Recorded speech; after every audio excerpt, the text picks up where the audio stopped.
We've got Michonne, Doug Henry, Huffman, Boulay, Michael Brown also in this particular heat, and Marty Reed, Ryan Hughes. Yeah, this is going to be a tough heat, guys, and Ryan Hughes has got a big challenge. He is working on a very severe back injury, and it's been with him since the LA event. They don't really know what's wrong with him, but he cannot even bend over to tie his shoes.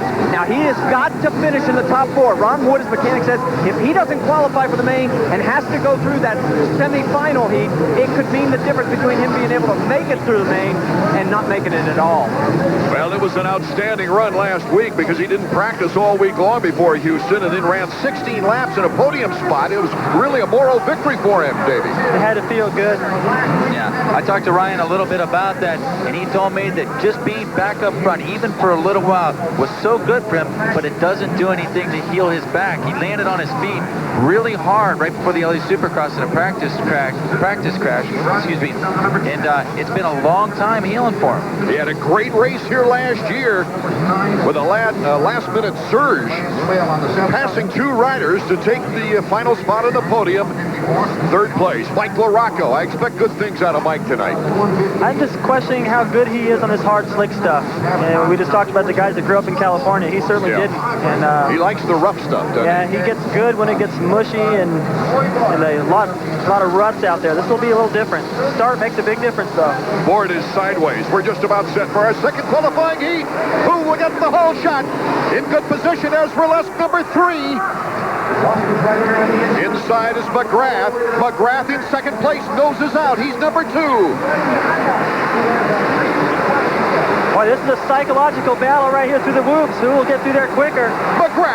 McGrath said, I've got to be more aggressive early in the race. Well, that's a statement, Art, because Lusk, so far this year, has been the fastest guy through the whoops. Everyone's going, oh, did you see that Honda get through there? Lusk has got him dialed. McGrath has passed him through there. Might be interesting to see, too. We've got the 4-stroke in 3rd. How does this 4-stroke work in the hard pack? Doug Henry is right there, number 19. Man, we saw that in Las Vegas last year at the last race. Again, this track looks exactly like that. If Doug Henry is going to have like a best-case scenario on that 4-stroke, it's tonight. Okay, McGrath being challenged by Ezra Lusk. Doug Henry's being challenged by Damon Huffman in 4th place. Boy, this is going to be a great battle because Jeremy's not going to back down. Lusk is aggressive, already going in there for the block pass. We'll see a lot of that tonight because all the corners are wide open. Mike LaRocco and Mike Brown are on the bubble. They're back in 5th. Here we go for the battle. The pass. Doug Henry in 3rd. Look at this. Yeah, all the talk has been Lusk through the whoops. Number 15 on the Kawasaki is Damon Huffman. Huffman moving back into 3rd. Back and forth we go. Jeremy is holding his own through the whoops. That's the one place out here where these guys do separate because on the triples through the corners, even though you see different lines, you don't see much of a fluctuation in the gap. Through the whoops is all the difference. So David Bailey, right now, Jeremy McGrath, he doesn't show Ezra a thing, does he?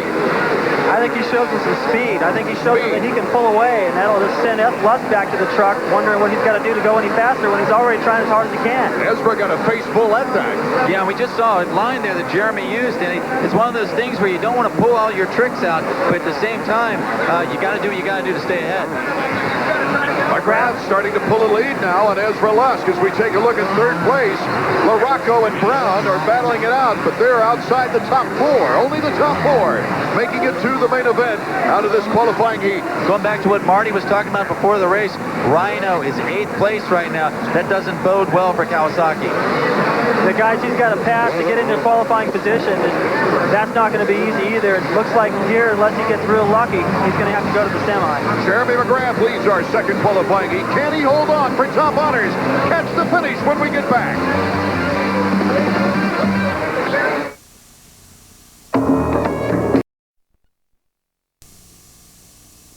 Welcome back to the second qualifying heat. Art Ekman, David Bailey, Davey Coombs, and Marty Reed down on the floor of the stadium as we check out Damon Huffman, number 15, battling it out in 3rd. It's McGrath, Lusk, Huffman, and Henry, our top 4, with LaRocco and Brown trying to get up. Well, McGrath is the fastest rider on the track. The second fastest guy is Huffman right now. He's starting to close just a little bit on Lusk. A few more laps at this pace. Looks like Huffman will be able to put the pressure on Ezra. Mike LaRocco is starting to pick up things on Doug Henry as they near the finish line jump. Here's Damon Huffman firing over. He's all alone. Now he can see just up ahead of him, Lusk just coming out of that corner. He knows he's gaining just a little bit. Boy, that four-stroke has good power on the straightaway. And here's Jeremy McGrath, our leader in the second qualifying heat. You know what he's doing, Art, is he's entering that loop section faster. He's just going in there with more confidence. I was talking with DeCoster. He said the Suzuki guys were having a little bit of trouble getting through there tonight. The fact is you have to commit. And at Suzuki, you got Pichon, who's still hurting a little bit. Albie's trying to stay healthy till the outdoors. And Larry Ward's down on confidence a little bit. So if you don't commit through there, you can't maintain that momentum. Could this be the night for Jeremy McGrath's 46th career Supercross victory? Yeah, I'm watching LaRocco get closer and closer to Henry, but Henry seems to get him a little further in the whoops each time. You know, again, it's one of those things that four-stroke really goes well in. Whoops. LaRocco, where does he pick up the time, David Bailey? In the straightaway, it's not right now where they are. The straightaway, the four-stroke takes a little bit of advantage. Well, what you can do is, when you're behind a rider, you can use whatever line you want. We saw coming out of the corner after the finish line, Henry had kind of an odd inside line to protect that in case LaRocco got close enough. Whoa, a little bobble there, but you can use that momentum coming off the berm. Use all that speed coming off of there. Get a little bit more of a drive down the straightaway and try to charge into the next corner a little bit harder. I haven't seen LaRocco run with such confidence and look like he's having so much fun in a long time, Davey. You know, another one of the things that Mike's got going for him right now, he really feels like everyone forgot about him. He's riding with that, not a chip on his shoulder, but he's really got something to prove. And you know, in any kind of sport, right here he's going to try the inside. Yeah, almost got him. Yeah, LaRocco's riding to prove something, and that is a dangerous thing to give a guy who's got 2 national championships. That's what I was talking about right there. Yeah, Henry's got to ride defensive and take that sort of unorthodox inside line, which is not as fast as what LaRocco's able to capitalize by going wide, get the drive off that berm. Let's see what happens in the whoops as LaRocco tries to get the edge, but a good block move by Henry, and Henry goes into the whoops first. Let's go to Marty Reed. One of the things we haven't talked about, in fact, Doug Henry's been fighting the flu bug for a couple of weeks. He's starting to feel a little bit better. Stamina may come into play. He's getting a lot of pressure. Here comes LaRocco. They're by the wire. The triple Mike LaRocco has the inside as they head into the right turn.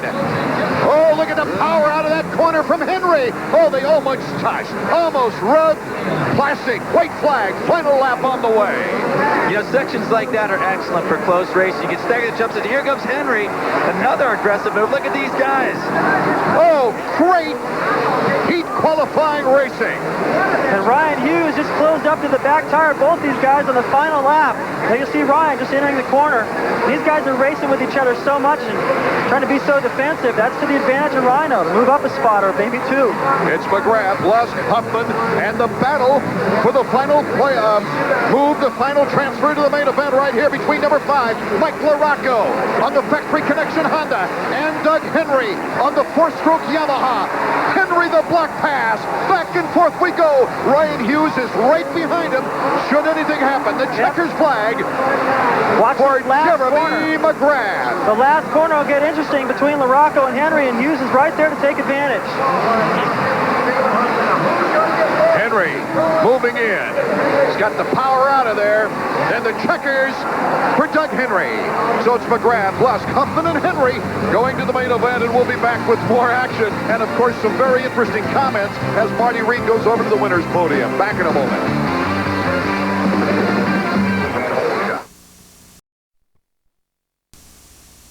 Welcome back to Sun Devil Stadium, and boy, the heat action was just fabulous. Out of heat 2, Jeremy McGrath making a statement. Ezra Lusk taking a very cool second. Damon Huffman pretty much alone all the way in third, but Doug Henry had to battle his heart out to pick off the final qualifying spot as Mike LaRocco was just hounding him all the way back and forth and went. Let's go to Marty Reed.